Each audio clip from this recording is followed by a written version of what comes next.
Hi everyone. उम्मीद है आप सब अच्छे होंगे और आपकी तैयारी भी अच्छी चल रही होगी। जोसेफ एडिसन के पिछले सेशन में हमने सर रॉजर एट होम और उनके दूसरे हिस्से विल विम्बल के समरी को देख लिया था। उसके इंट्रो की भी बात की थी। जोसेफ एडिसन का छोटा सा इंट्रो अपन ने देखा था और उस सेशन में हमने क्वेश्चन नंबर 1 को भी डिस्कस कर लिया था। आज जिस क्वेश्चन की बारी है वो है क्वेश्चन नंबर 2। और आप टोटल इसमें देखेंगे ना, तो टोटल इसमें आपके टोटल पहुंचिए जल्दी से। टोटल है आपके 10 क्वेश्चंस, 11 है, सॉरी 11 क्वेश्चन। अपन कोशिश करेंगे कि 3 से 4 सेशन में इनको निपटा लें अपन। ठीक है, ज़्यादा इसलिए नहीं बात करते हैं कि 5-6 क्वेश्चन एक साथ कर लें कि आपको तैयार भी करने हैं, है ना। तो अगर 2-2 3-3 ही रहेंगे तो थोड़ा सा तैयारी में आसानी रहेगी। टाइम है अपने पास। अपन कोशिश कर रहे हैं कि अप्रैल लास्ट तक आपके कोर्स सिलेबस को कंप्लीट कर लें पूरा। और जो मई के दिन बचेंगे हमारे पास, फिर उसमें 15 दिनों में ताबड़तोड़ रिवीजन और ताबड़तोड़ मिक्स आपके लिए सेशन लेकर आएंगे कि हर तरह के उसमें क्वेश्चन अपन रखेंगे। अभी जो अपन अलग अलग डिवाइड किए हुए हैं थोड़ा सा मिक्सिंग करके उसमें सेशंस लिए जाएंगे ताकि आपकी पूरी तरह से तैयारी हो जाए अच्छे से। ठीक है, चलिए क्वेश्चन नंबर 2 से शुरू करेंगे। डिस्कस डिस्कस करिए। क्या डिस्कस करना है? एडिसन्स रोल, एडिसन को रोल को इन द स्पेक्टेटर, स्पेक्टेटर में, and the rise of periodical essays. Spectator उसको आप जर्नल कह सकते हैं, आज की भाषा में ज़बान में मैगजीन भी कह सकते हैं और पेपर भी कह सकते हैं। ठीक है। The founding of the Spectator in 1711, 1711 में फाउंड करके स्पेक्टेटर को marked a turning point in English literary culture. करें कि जब स्पेक्टेटर को फाउंड किया गया कब, 1711 में, तो ये जो फाउंडिंग थी ना, ये इंग्लिश लिटरेरी कल्चर में एक टर्निंग पॉइंट साबित हुआ। एंड एडिसन, और एडिसन ने, वो जो एडिसन थे वॉज थे इट्स गाइडिंग स्पिरिट, इसके मार्गदर्शक। Together with Richard Steele, Richard Steele के साथ में, he give shape to the form, उन्होंने फॉर्म को एक नया रूप दिया। दैट कंबाइन पीरियोडिकल एसे, जो पीरियोडिकल एसे को कंबाइन करता है। और उसमें क्या क्या?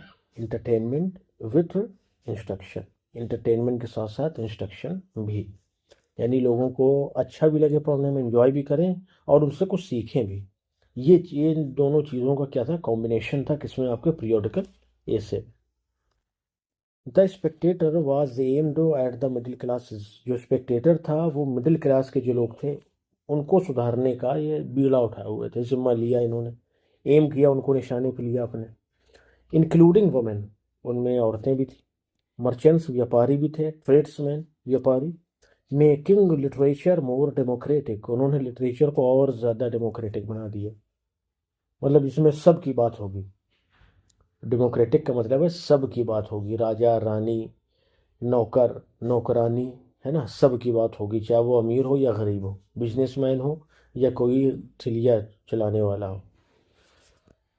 Edison himself wrote 274 essays out of 635। करेंगे टोटल जो 635 एसेज आपके पब्लिश हुए स्पेक्टेटर में, उसमें से 274 आपके एडिसन ने लिखे। ये नंबर ध्यान रखना है आपको। Covering subjects from morality and manners to literary criticism, और इनमें देखिए क्या क्या सब्जेक्ट्स हुआ करते हैं। मॉरलिटी भी, सबसे पहले नैतिकता, फिर मैनर्स लोगों के व्यवहार, टू लिटरेरी क्रिटिसिज्म, और कभी कभी लिटरेरी क्रिटिसिज्म भी किया करते थे अपने इन एसेज के through. The fictional persona of Mister Spectator, Mister Spectator का ये जो फिक्शनल कैरेक्टर है ना, served as a silent observer, ये एक साइलेंट ऑब्जर्वर का रोल निभाता है। Reflecting on the follies of London society, reflecting विचार विमर्श करते हुए follies of London society, London society की मूर्खताओं पर।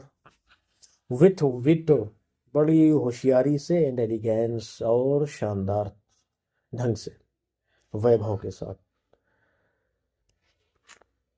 इन Spectator number 10, Addison states his mission clearly.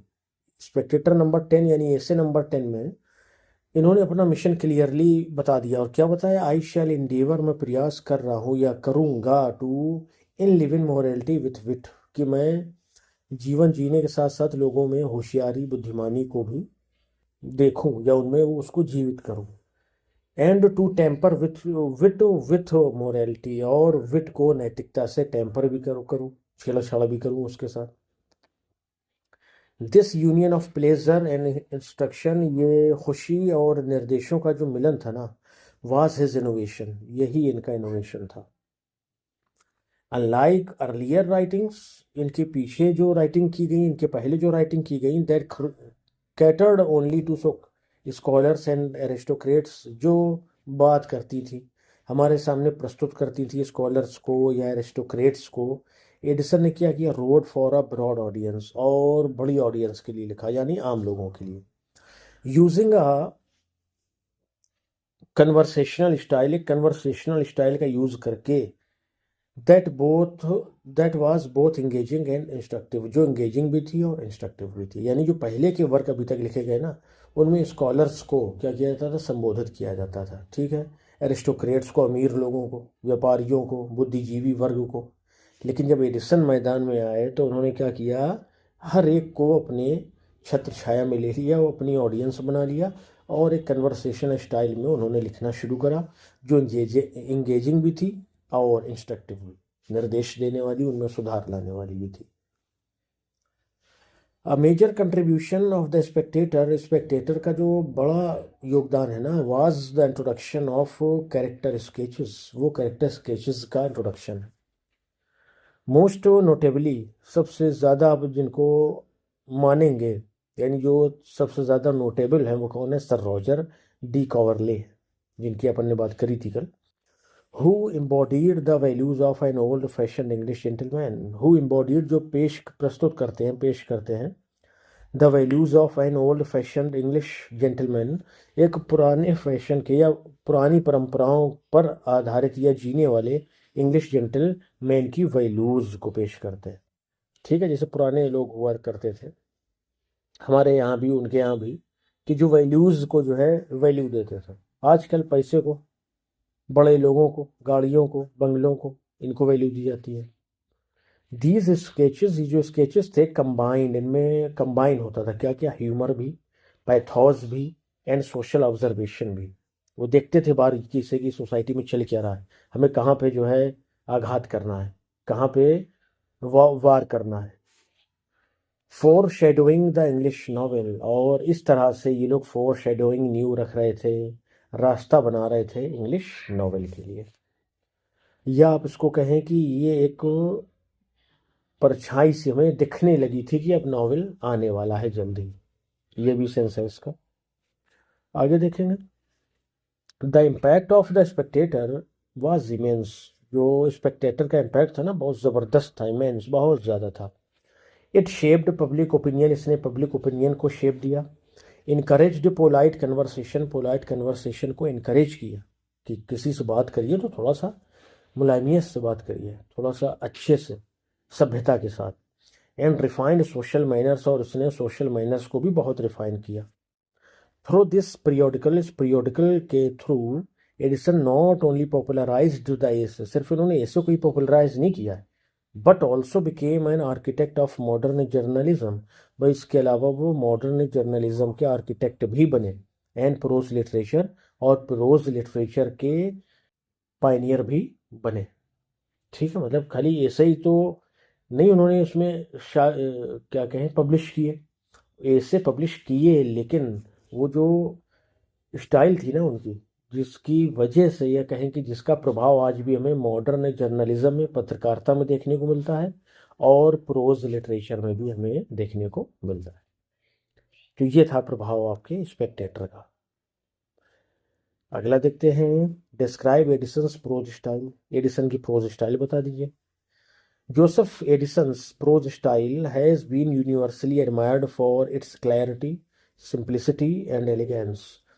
करें, जोसेफ एडिसन की जो प्रोज स्टाइल है वो यूनिवर्सली हर कोई मानता है, उसकी प्रशंसा करता है, किस लिए, क्लैरिटी के लिए, सिंप्लिसिटी के लिए, यानी आम से आम आदमी उसको समझ ले, एंड एलिगेंस, और उसके वैभव के लिए, व्यक्त करने के ढंग के लिए।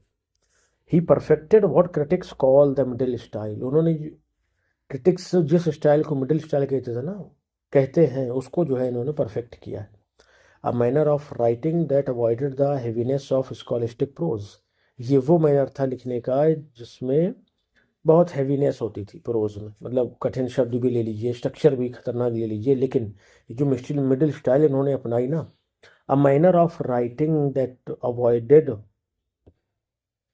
ये वो राइटिंग मैनर ऑफ राइटिंग था दैट अवॉइडेड, जिसने अवॉइड किया किसको, the heaviness of scholastic prose, scholastic prose के हैवीनेस को, उसको हल्का किया। कैसे हल्का किया? क्लैरिटी ला करके, सिंप्लिसिटी ला करके, और उसमें एलिगेंस ला करके, and artificiality of ornate rhetoric, ये अच्छा है। और जो रिटोरिक का यूज़ करके भाषा को, लैंग्वेज को आर्टिफिशियल बना देते थे ना, उसको भी इन्होंने पूरी तरह से अवॉइड किया। Addison's sentences are usually balanced, Addison के जो सेंटेंस होते थे बैलेंस्ड होते थे, म्यूजिकल भी होते थे, एंड इजी टू फॉलो, समझने में आसान होते थे। ही अवॉइडेड ऑब्सकर लेटिनिज्म, उन्होंने लेटिन भाषा के बहुत ज़्यादा यूज़ को क्या किया? अवॉइड किया। ऑब्सकर विचित्र, प्रेफरिंग वर्ड्स, शब्दों का इस्तेमाल करके दैट कैरीड क्लैरिटी, जिनमें क्लैरिटी हो, नेचुरल रिदम भी हो। ठीक, होता क्या था, जैसे आप वो, क्योंकि ये उसी सोसाइटी से आते हैं जहाँ कॉलोनाइज़र थे, जिन्होंने पूरी दुनिया को लगभग कॉलोनाइज किया, और जहाँ भी गए उन्होंने अपनी भाषा थोपी, और उस भाषा के थ्रू अपने को सुपीरियर समझते थे। और उनमें भी जो इंग्लिश बोलने वाले थे, उनमें सुपीरियर कौन समझते थे अपने को? जो लैटिन जानते थे। ठीक है, तो ये जो लैटिन का यूज़ होता था ना उस टाइम, अपने को सुपीरियर दिखाना, और लोगों को अपने नॉलेज की दिखावा करना, ये सब उन्होंने अवॉइड किया बिल्कुल, और आम भाषा यूज़ करी जिसमें क्लैरिटी भी होती थी और रिदम भी होती थी। His style is described by Hugh Walker as the one that most effectively prepared English for its modern literary use. देखिए कितनी बड़ी बात कही है।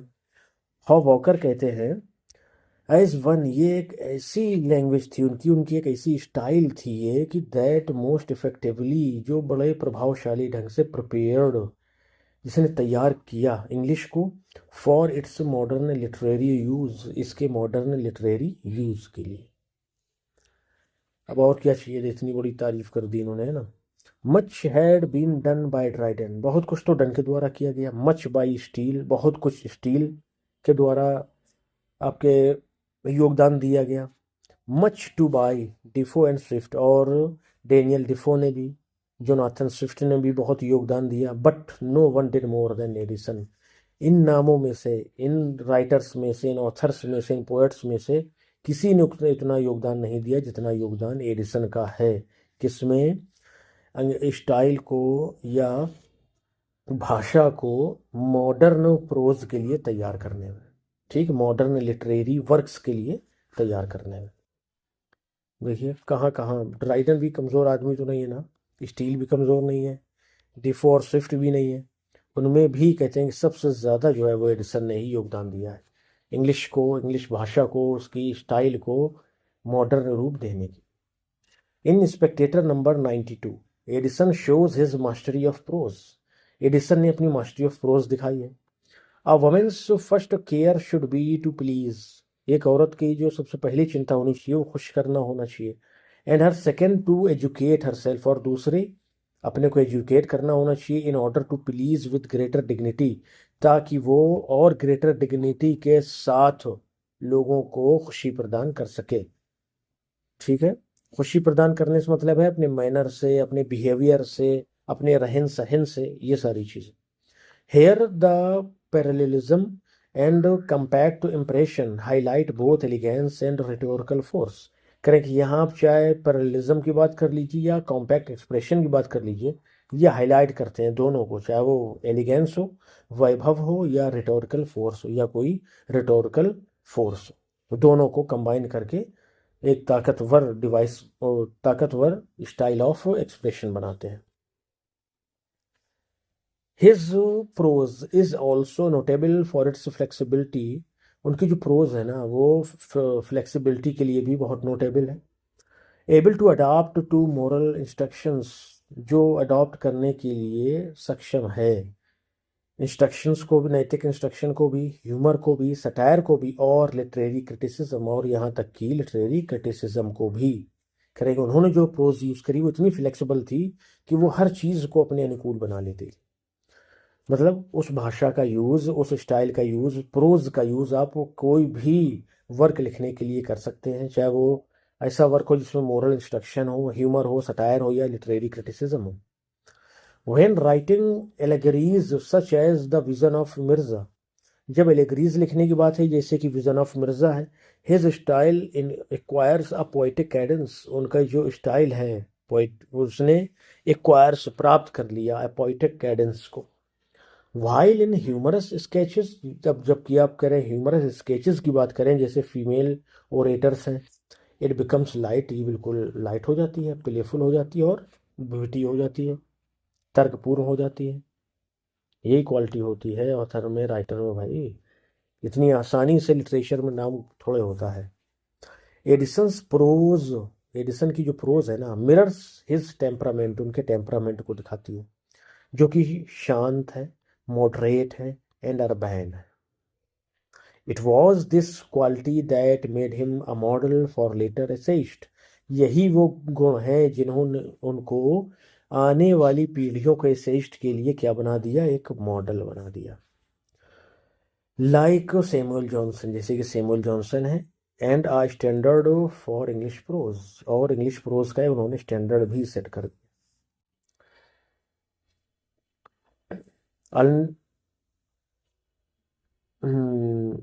Ultimately Addison's style gave the English essay its lasting dignity and charm. Ultimately आप अगर देखेंगे तो एडिसन की जो स्टाइल है उसने इंग्लिश एसे को क्या दिया, लास्टिंग डिग्निटी, कभी न खत्म होने वाला सम्मान दिया, और चार्म दिया, आकर्षण दिया, कि लोग उनकी तरफ खींचे जाते हैं। क्वेश्चन नंबर 4 भी डिस्कस कर लिया जाए, क्योंकि अभी 4 अपन कर लेंगे ना, इसके बाद 5, 6, 7, 8, 9, 10, 11, 2 सेशन और लेने होंगे अपने को। ठीक है, चलिए। How does Addison use humour and satire in his essays, किस तरह से ह्यूमर और सटायर को यूज किया है एडिसन ने अपने एसेज में, बताना है, बताते हैं। Addison's humour and satire are central to his achievement as an essayist.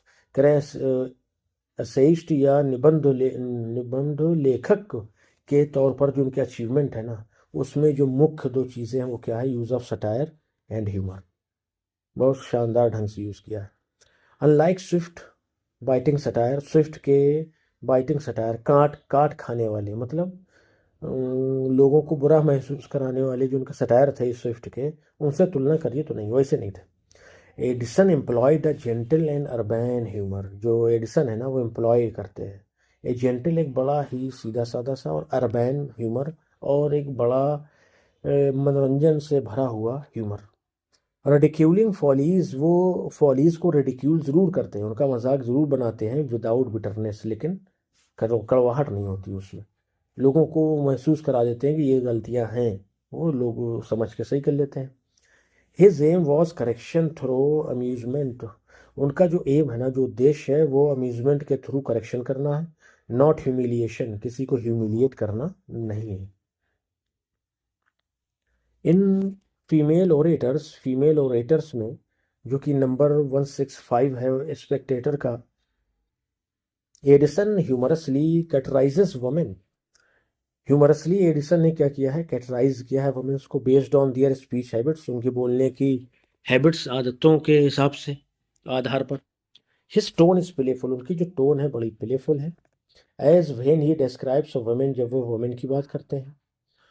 Talk forever without giving you leave to put in a word, कह रहे हैं कि ये उन औरतों को बड़े अच्छे ढंग से प्लेफुल अंदाज में क्या करते हैं, पेश करते हैं हमारे सामने, जो टॉक फॉर एवर, हमेशा बात ही करती रहती हैं, without giving you leave to put in a word, कि आपको बिना मौका दिए कह सकते हैं कि वो खुद बोलती रहेंगी, आपको एक शब्द कहने का मौका नहीं देंगी। ठीक है। This light satire exposes social absurdities but avoids cruelty. ये जो लाइट सटायर है ना, एक्सपोज तो करता ही है सोशल एब्सर्डिटीज को, बट अवॉइड्स क्रुएल्टी, लेकिन क्रुएल्टी को अवॉइड करता है कि नहीं, ज़्यादा हार्शनेस नहीं, बहुत सिंप्लिसिटी के साथ बात कह देनी है, ये मामला था इनका। सिमिलरली इन ओपेरा लॉयंस, जो कि नंबर 13 है, देखिए जब आप इनके बारे में लिखेंगे ना तो कुछ एसेज के आपको नंबर पता होने चाहिए, जैसे इसमें लिखे हुए हैं। आप उसका ऐसे का नाम लिखेंगे, नंबर लिखेंगे तो इम्पैक्टफुल ज़्यादा होगा। खाली नाम लिख देंगे तब भी बढ़िया है, लेकिन और अगर इम्पैक्ट आपको बढ़ाना है ना तो उस ऐसे का नंबर भी ध्यान रख लीजिए।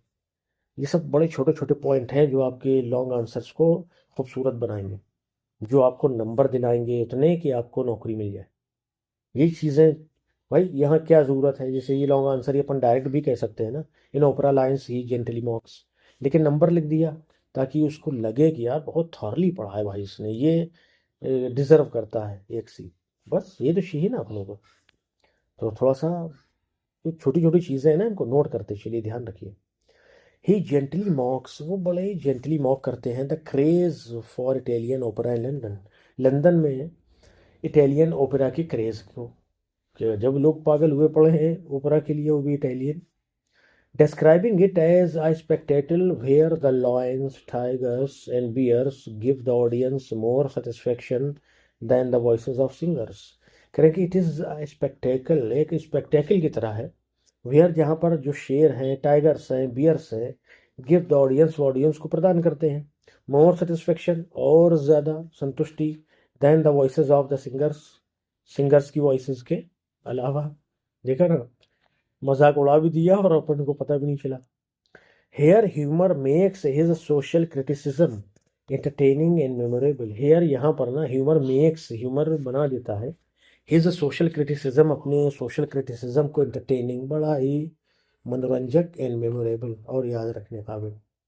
बात समझ गए ना कि करें कि सिंगर बेचारे गा गा के मरे जा रहे हैं, लेकिन उनकी आवाज़ का कोई कोई वैल्यू नहीं उनकी आवाज़ की। जो शेर है, शेर की दहाड़, चीते का गुर्राना, और जो भालू है उसका चिल्लाना, ये ऑडियंस को ज़्यादा सेटिस्फाई कर रहा है।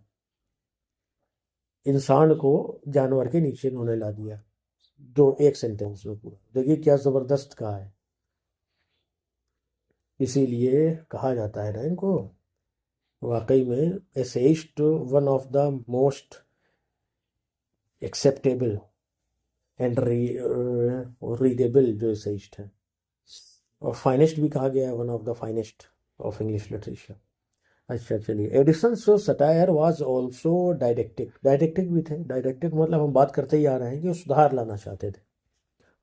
ही used it to promote virtue, वो गुणों को प्रमोट करने के लिए इसका इस्तेमाल करते हैं, मॉडरेशन को प्रमोट करने के लिए, एंड गुड टेस्ट को मॉडरेट करने के, पसंद नापसंद को अच्छा बनाने के लिए। In true and false wit, अपने इस ऐसे में जिसका नंबर है 62, in true and false wit Spectator number 62, he ridicules empty word play, वो इम्पटी खाली वर्ड प्ले को रेडिक्यूल करते हैं, एंड पंस को रेडिक्यूल करते हैं, इंसिस्टिंग दैट, जोर देते हुए कि ट्रू विट कंसिस्ट सो इन सच अ रिजेम्बलेंस, ट्रू विट एक ऐसे रिजेम्बलेंस पे, एक ऐसे रिजेम्बलेंस को अपने अंदर कंसिस्ट करती है, एंड कॉन्ग्रुगिटी ऑफ आइडियाज़ को अपने अंदर क्या करती है, कंसिस्ट करती है, एज गिफ्ट्स डिलाइट, जो आनंद दे, एंड सरप्राइज, और आश्चर्यचकित कर दे, अचंभित कर दे, किसको, रीडर को, है ना। पन के द्वारा या एम्प्टी वर्ड प्ले के द्वारा हो तो फिर क्या बात है। ट्रू विट वही है जिसमें रिजेम्बलेंस और कॉन्ग्रुइटी हो ऑफ आइडियाज़ की, जो खुश भी करे, आनंद भी दे, और जो सरप्राइज भी करे। This blend of wit and morality, इस मोरलिटी और विट के ब्लेंड में मेड एडिसन्स ने, मेड बना दिया है एडिसन्स एसेज को वाइडली पॉपुलर, बहुत ज़्यादा फेमस, प्रसिद्ध। His humour never descended into personal attacks, उनका ह्यूमर कभी भी पर्सनल अटैक्स तक तो आया ही नहीं। Instead it was inclusive and reformative, बल्कि इंक्लूसिव ही रखते थे उसको, किसी इंडिविजुअल को शामिल नहीं करते थे, जो बात है उसी में उसको इंक्लूड कर दिया, इंक्लूसिव बना दिया। रिफॉर्मेटिव भी होता था, रिफॉर्म करता था। इनवाइटिंग रीडर्स, रीडर्स को इनवाइट करते हुए, टू लाव, हंसने के लिए, एट दियर ओन वीकनेसेस, अपनी खुद की कमज़ोरी पर, वायर लर्निंग फ्रॉम देम, सीखते हुए, सीख भी रहे हैं, अपने ऊपर हंस भी रहे हैं। दस इस प्रकार से एडिसन्स ह्यूमर, एडिसन का जो ह्यूमर है, स्टैंड्स एज अ मॉडल, एक आदर्श के तौर पर सामने मौजूद है, of civilised satire, civilised satire की तरह। अच्छा, सिविलाइज्ड सटायर का आदर्श, और contributing to his enduring appeal as a moral essayist, और कंट्रीब्यूटिंग योगदान देता है टू हिज एंड्यूरिंग प्रयास को, या अपील करने के प्रयास को, अपील करने को, एज अ मोरल एसेइस्ट, एक मोरल एसेइस्ट के तौर पर। देख लेंगे इसको फिर से एक आखिरी लाइन को, कि जो उनका ह्यूमर है ना, वो एक सिविलाइज्ड सटायर के मॉडल के तौर पर हमारे सामने मौजूद है, योगदान देता हुआ उनके अपील को लेकर के, जो कि एक मोरल एसेइस्ट करता है। और वो क्या करता है कि समाज में सुधार आ जाए, लोगों में भी, उनके मैनर्स में, उनकी बातचीत में, रहन सहन में, सब में सुधार आ जाए। ठीक है भाई, तो आज हमने 3 क्वेश्चन अभी तक डिस्कस किए हैं। अगला सेशन हम बात करेंगे क्वेश्चन नंबर 5 से। ठीक है, चैनल पर पहली बार विजिट कर रहे हैं तो सब्सक्राइब कर लीजिए, और अगर सेशन पसंद आया हो तो लाइक और शेयर भी कर दीजिएगा। अच्छा, एक और बात, अगर आपको पीडीएफ चाहिए, और चाहिए होगी, ज़रूरत है उसकी, तो वो आपको टेलीग्राम चैनल पर मिल जाएगी, और उसका लिंक जो है वो इस वीडियो के सब डिस्क्रिप्शन में मिल जाएगा। सब्सक्रिप्शन में नहीं मिलेगा अभी, वो तो बात की बात है। ठीक है भाई, चलिए, ख्याल रखिए, पढ़ते रहिए, मिलते हैं नेक्स्ट सेशन में। Till then bye bye, thank you.